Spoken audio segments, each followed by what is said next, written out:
Madam,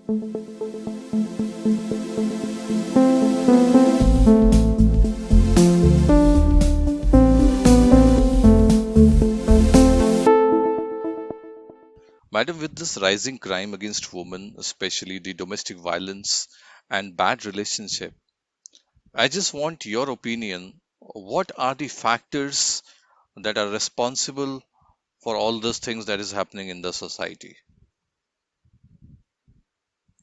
Actually, many cases are coming on domestic violence and crime on women because first children used to be managed by a joint family, and when joint family was there, the grandfather, grandmother, and everyone used to give them good ethics, and they used to learn from all the different principles of life from the grandparents. But now, as they are in nuclear families, they and the parents, both the parents, they go out to work.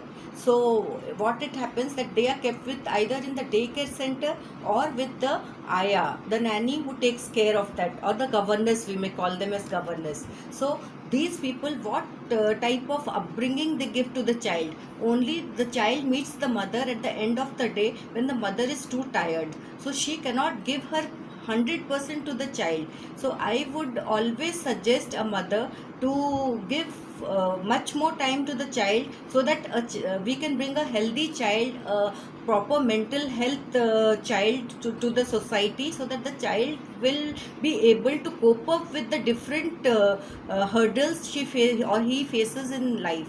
First thing is that, and second is that what like today's girls, they are highly qualified. As they are highly qualified, they don't want to bow down.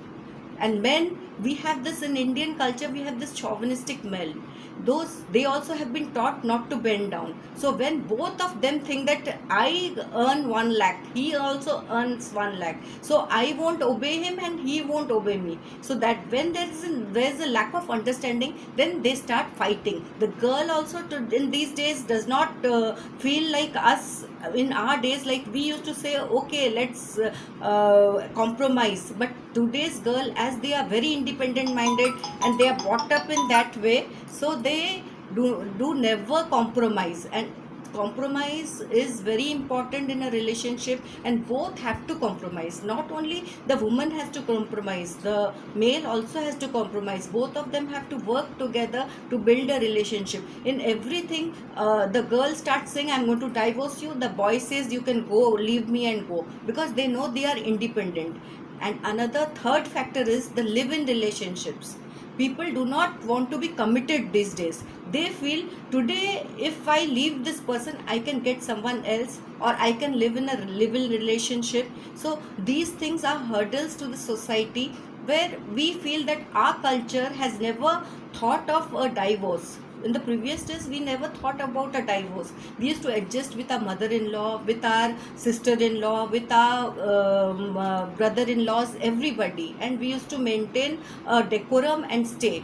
But these days, children are not able to adjust only because of education. Like we were also educated, but I think the ethics principles which were taught to us when we were child, that is not being given in the schools these days, neither by parents, because parents also do not have time, sufficient time. Madam, your points are very valid, and I would also like to know why this judiciary system is also not helping out, and why people are still refraining themselves from reaching out to the judiciary and talking about the problems they're facing in their relationship.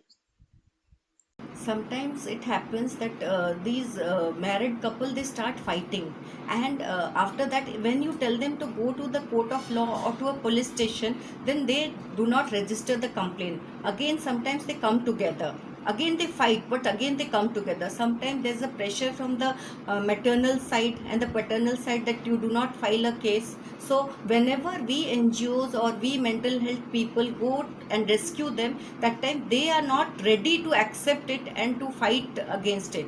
So that is the biggest drawback. If we have to be bold to fight and to come out and to speak that no, this is happening to me.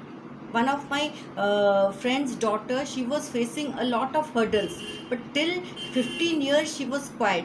She was going through mental and physical torture, but she never came to the forefront because this society will always blame a female woman for not adjusting. So this should not be there. I think everybody has a right to live in the society, a free will to do whatever she feels like. So I should think that we should take a step.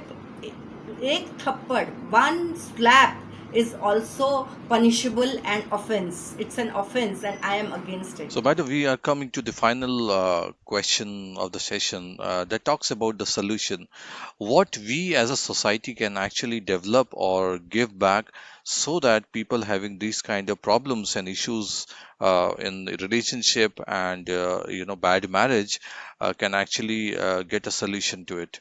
So definitely need your views and how exactly counseling is going to help a lot of people who are looking for getting engaged to the other person. Counseling is actually the biggest part of anything, because the children these days are going through mental health, and we do not realize that actually they are going through a bad phase and mental health. If I see somebody who is sitting in front of me, but we do not understand that this child or this person is going through mental health, it is a very difficult job, and counseling is very important at every stage. But people think that when we go for counseling, either it is a mental disorder, but this is not a mental disorder, and we should have a counseling session for each and every girl and a boy before the marriage, so that they will understand the values, the principles, and the adjustments of life, so that they can adjust with each other with the demanding situations of life these days. Great thoughts, Nivedita madam. I'm sure the intervention of one life into pre and post marriage counseling is definitely going to make a mark and people would be benefited out of it. Thanks for joining us. We'll see you soon with a couple of more programs coming in.